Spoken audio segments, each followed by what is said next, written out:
Ethan stood on his front porch, balancing a bag of groceries in one hand as his key refused to turn in the lock. His phone buzzed non-stop inside his pocket, but he tried to ignore it until the lock finally clicked open. He stepped inside, an apple rolling from the fallen grocery bag across the wooden floor. The phone kept buzzing with an unknown Portland number flashing again and again. With a tired sigh, he answered. "Mr. Ethan Morgan? This is Peter Carter. I was your wife's attorney." Ethan froze.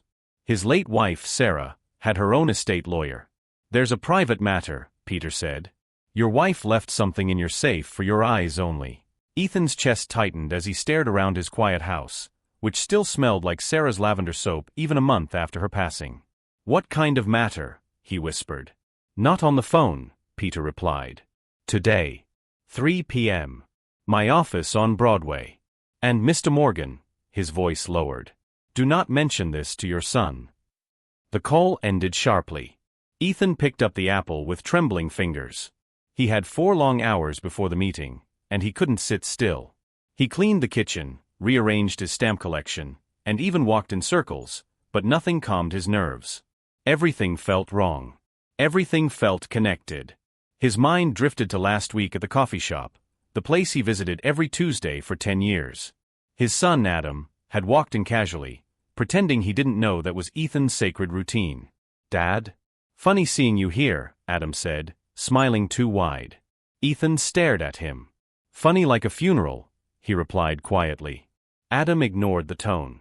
"Listen, Dad, that house is too big for you now. Why not move in with me and Lisa? We have the guest room." Ethan set his cup down carefully. "I'm 67, not 97, he said. Adam's smile flickered. "Sure, just offering." But Ethan saw something rehearsed in his son's eyes, something he didn't understand then.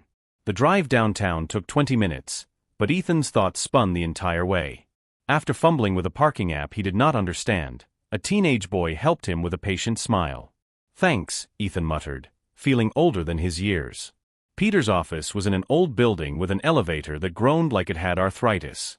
On the 5th floor, Peter greeted him calmly, his office stacked with files from floor to ceiling.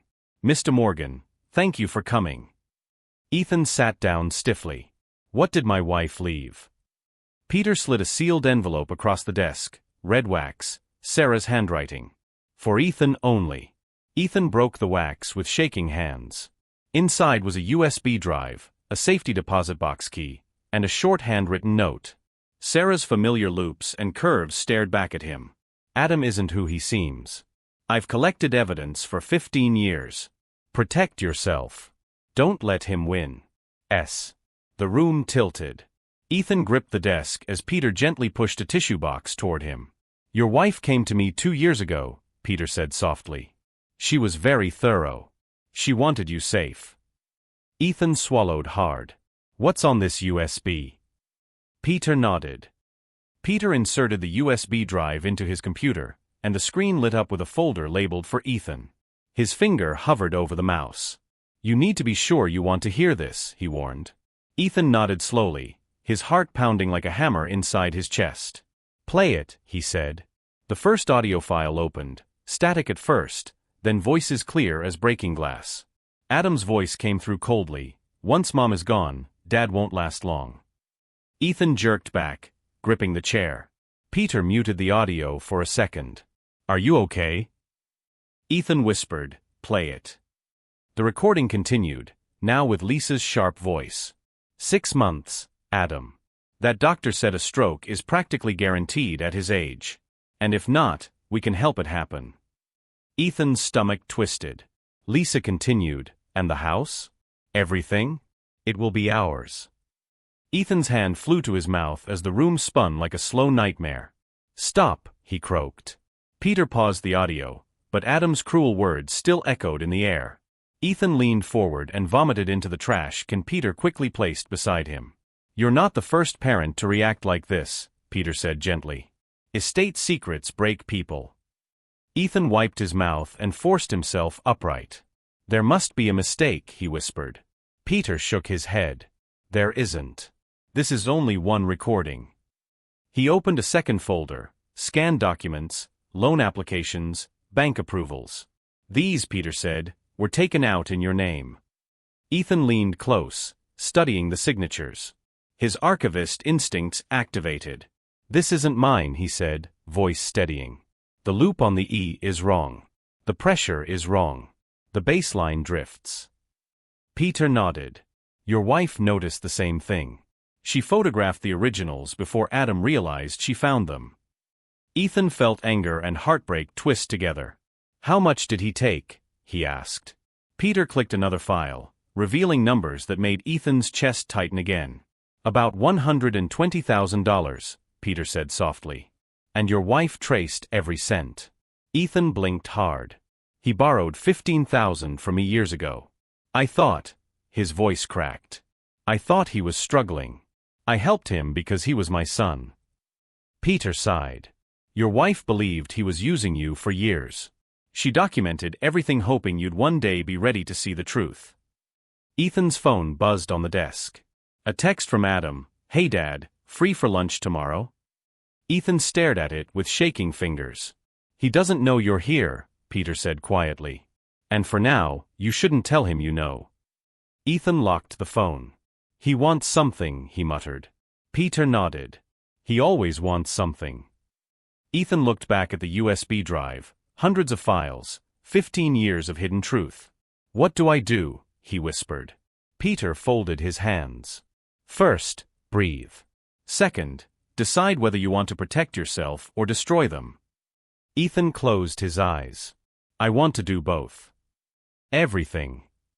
Ethan whispered, then play it. Peter leaned back in his chair.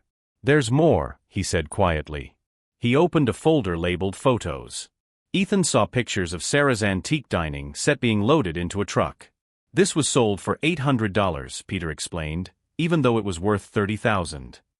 Ethan stared in disbelief. Adam took this, he whispered. Peter nodded.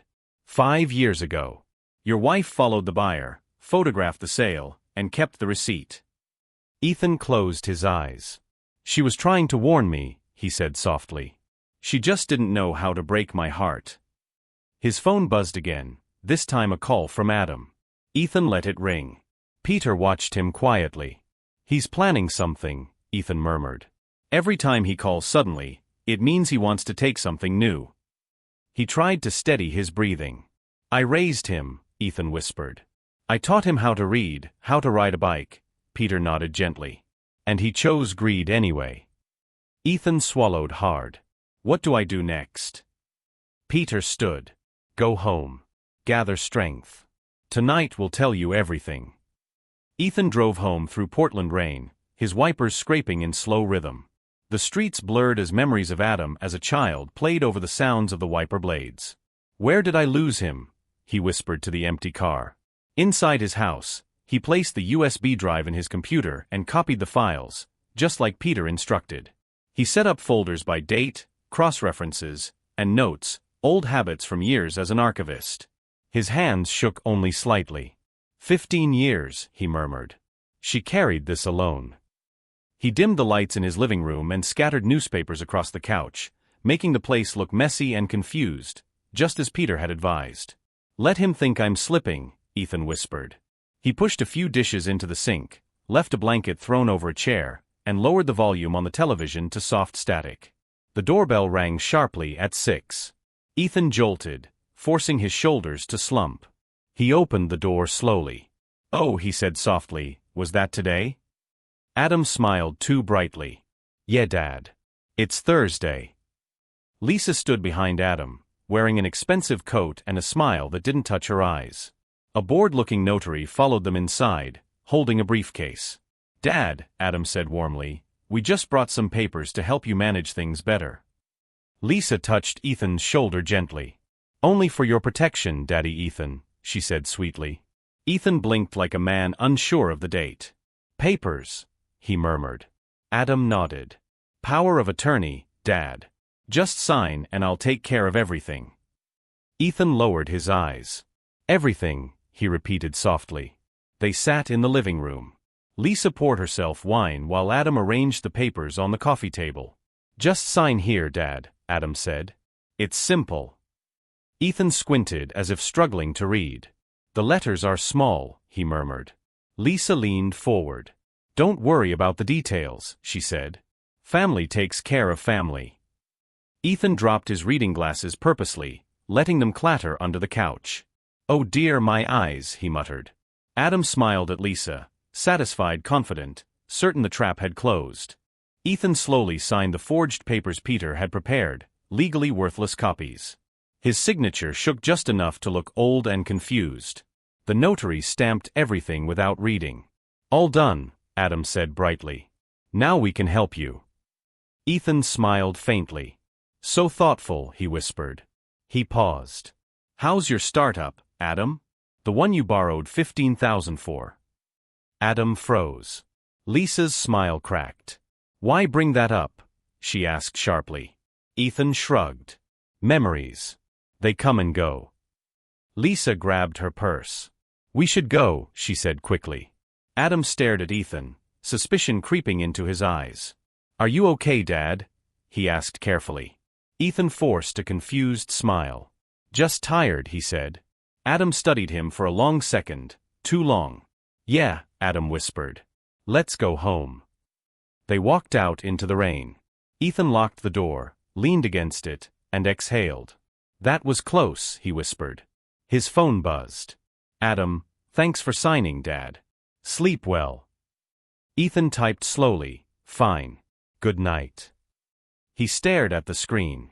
Something felt wrong. He texted Peter, I may have tipped my hand. We need to move faster. Peter replied instantly, understood. The police want to see you tomorrow morning. Fraud unit. Bring everything. Ethan closed his eyes. Tomorrow, he murmured. He walked through the house, opening windows to let out Lisa's strong perfume. Rain blew inside, but he didn't care. He sat at his desk, staring at Sarah's photo. You knew, he whispered. You knew and you fought alone. He placed the USB beside the frame. I'm fighting now. Morning came gray and cold. Ethan drove to the police station with a folder full of evidence. Detective Paul Pierce shook his hand firmly. Mr. Morgan, we believe you, he said. Your documents are detailed. Very detailed. Ethan nodded, his archivist instincts already awake. I spent 40 years studying signatures, he said quietly. My son couldn't copy mine correctly if his life depended on it. Paul smiled slightly. Funny you say that. Because today, it just might. Ethan swallowed. Then let's finish this.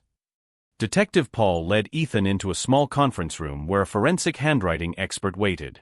Dr. Irene Chen adjusted her glasses and spread 3 forged loan documents across the table. These signatures are clever, she said, but not clever enough. Ethan leaned closer as she traced the loops with a gloved hand. Your real signature uses fountain pen pressure. These are ballpoint strokes, flat, careless, uniform.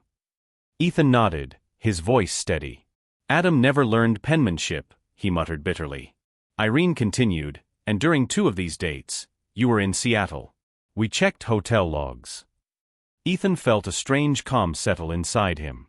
Evidence was no longer guesswork, it was truth on paper. So the loans were filed while I was out of town, he said softly. Paul nodded. Your wife documented the same conflict. She noticed timestamps didn't match your travel receipts. Ethan took a deep breath, fighting the mix of anger and sadness rising inside him. She protected me, he murmured.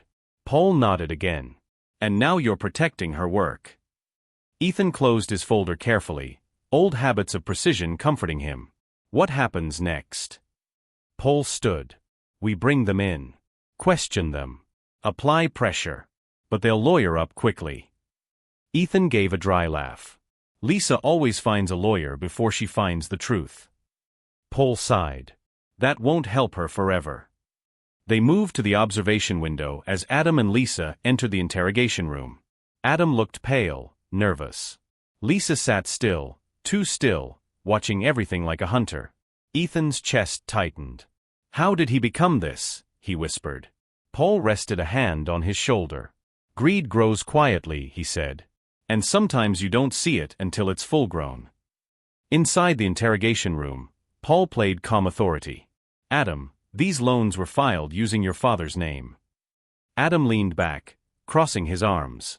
My dad forgets things, he said coldly. He probably signed them and forgot. Lisa nodded quickly. He's been confused lately. Paul slid documents forward. Hotel logs prove he was out of town during 2 signatures. Want to try again? Silence fell. Lisa's jaw tightened. Adam's confidence cracked. We're done here, Lisa snapped. We want a lawyer. Paul smiled faintly. Already expected that. After they left the station, Ethan walked outside into the drizzle. His breath came out in visible clouds as he stared at the sky. It was strange. He had spent years fearing he was imagining things about Adam, yet Sarah had seen it long before he ever suspected. Why didn't you tell me sooner? He whispered into the cold air. His phone buzzed. A text from Lisa, we need to talk tonight. No police. No lawyers. Just family. Ethan stared at the message. Family, he repeated quietly. They don't know the meaning of the word. Ethan met Peter at a cafe later that afternoon. Peter sipped black coffee while scanning the police report. They're cornered, Peter said. When people like Lisa feel trapped, they get dangerous. Ethan nodded. She wants to meet tonight. Peter frowned. Do not go alone. Ethan took a long breath. I have to. They'll talk freely only when they think I'm vulnerable. Peter looked troubled. Then record everything, he said. Ethan tapped his pocket. Always. Peter sighed. Your wife would be proud. You're finishing what she started. Evening fell quickly. Ethan returned home, placing a small recorder in his jacket, hiding it under the lining. He organized the room, this time not to look confused, but to protect himself. Curtains open, lights on, front door unlocked halfway. Let them think I'm fragile, he murmured. Let them think I'll break. At 6:30, the doorbell rang. Adam and Lisa entered silently. No smiles. No fake sweetness. Just tension thick as wet cement. Dad, sit down, Adam said. Lisa folded her arms. We need to discuss your lies. Ethan walked to his armchair with calm steps, lowering himself into it slowly. Lies? He asked softly. Adam nodded. The police think we forged those documents. You told them that. Ethan kept his voice low. I told them the truth. Lisa leaned forward. You don't know the truth, Ethan. You're tired. You're grieving. You're creating stories your wife never wrote. Ethan blinked like he didn't understand. Sarah loved you both, he whispered.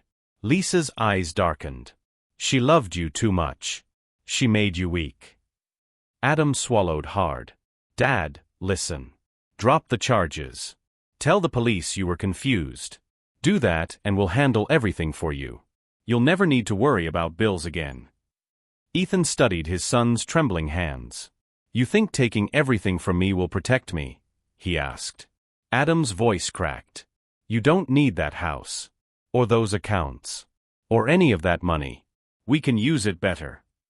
Lisa hissed, sign over ownership, Ethan. Stop fighting. Ethan tilted his head. Or what? Lisa's face hardened. Or we'll tell the judge you're mentally failing. Adam added, we already have a doctor ready to testify. Ethan sat straighter. A corrupt doctor who took $5,000 from you. Lisa stiffened. Adam's face drained of color. How do you? Ethan slowly reached into his pocket, pulled out the recording device, and placed it gently on the coffee table. You've been recorded since the moment you walked in, he said softly. Every threat. Every lie. Every plan. Silence swallowed the room. Lisa stared at the recorder like it was a weapon aimed at her chest. You tricked us, she whispered. Ethan shook his head. No. You tricked yourselves. Adam stood abruptly, his chair scraping loud against the floor. Dad, delete that. Please. Just delete it and we can fix this. Ethan kept his tone calm. Fix? You plotted to steal my house. You forged my signature. You talked about my death like it was a schedule you could plan. Adam's voice broke. I didn't mean it. I was scared. Ethan replied softly, Scared people don't destroy their parents. Lisa stepped forward, her voice sharp as a blade. Give us the recorder now. Ethan didn't move. Why? So you can break this one too. He pointed toward the shelf. The police already have a copy. Peter has a copy. I have backups in 3 places. Lisa's expression cracked for the first time. You're lying. Ethan stared at her steadily. I'm an archivist. I don't lose anything. Adam slumped back into the couch, holding his face in his hands. This wasn't supposed to happen. We were just, Ethan finished the sentence quietly. Greedy. The silence stretched until Adam whispered, Dad, please don't press charges. Please. Ethan breathed out slowly. Adam, you already pressed them against yourself. Adam looked up, confusion filling his eyes. Ethan pointed at the recorder. Everything you said tonight is evidence, from your threats to Lisa's intimidation. Lisa snapped, we didn't threaten you. Ethan raised an eyebrow. You said you'd tell the judge I was mentally failing if I didn't sign the house over. Lisa opened her mouth, then closed it. That's not a threat, she muttered weakly. It's persuasion. Ethan shook his head. It's manipulation. Adam reached out, his voice trembling. Dad, I'm sorry. I don't know how things got this bad. Ethan felt his heart ache at hearing his son's voice, shaking like a frightened child. But he also remembered the recordings, Adam planning his decline like a chess move. You had 15 years of choices, Ethan said softly. 15 years of taking and hiding and lying. You didn't fall into this, you built it. Adam wiped tears angrily. I'm still your son. Ethan whispered, you were, until you became my enemy. Lisa grabbed her purse and headed toward the door. We're leaving. And our lawyer will bury you in court. Ethan leaned back in his chair calmly. Then he should hurry, he said, because in the morning Detective Paul will receive this entire recording. And the district attorney will receive the forged documents. And your doctor will face investigation. Lisa froze mid-step. Doctor. Ethan nodded. Yes. The one you paid to declare me incompetent. Adam stared at Lisa, betrayal flashing in his eyes. You paid him. She stiffened. I did it for us. Adam stood slowly, his voice shaking with anger. You said he was losing his memory. You said we were helping him. Lisa's voice rose. Helping ourselves, Adam. Helping our family survive. Adam stepped back. But not like this. Lisa's face turned desperate. Adam, don't turn on me now. Ethan watched silently as their partnership cracked right in front of him. This is who you followed, he said quietly. She taught you to steal from your own father. Lisa hissed, he was never going to give you anything. Adam turned away, whispering, maybe he would've, if I'd been different. Ethan stood slowly and picked up the recorder. This ends tonight, he said. Leave my house. Don't come back. The law will handle the rest. Adam looked devastated. Dad, please. Ethan felt his voice tighten painfully. Go, Adam. Before I break in ways I can't come back from. Adam swallowed hard, nodded weakly, and walked out into the rain without looking back. Lisa followed, slamming the door so hard it echoed down the hallway.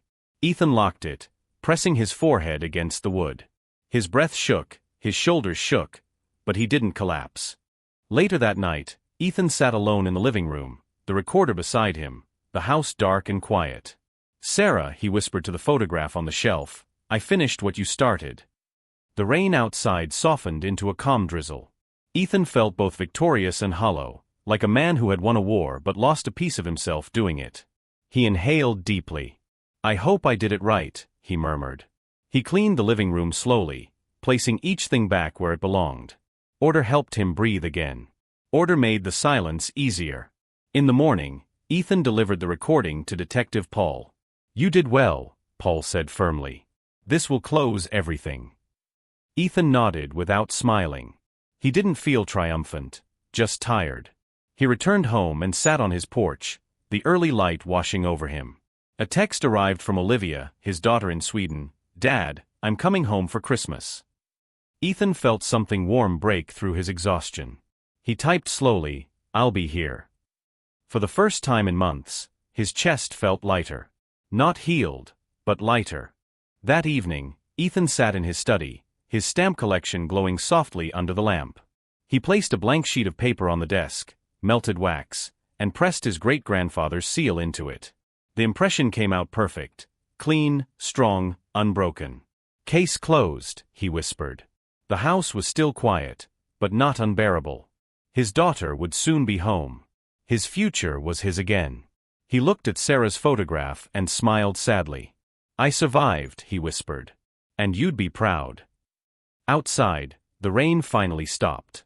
Inside, Ethan made tea, 1 cup, peaceful, warm. Life continued.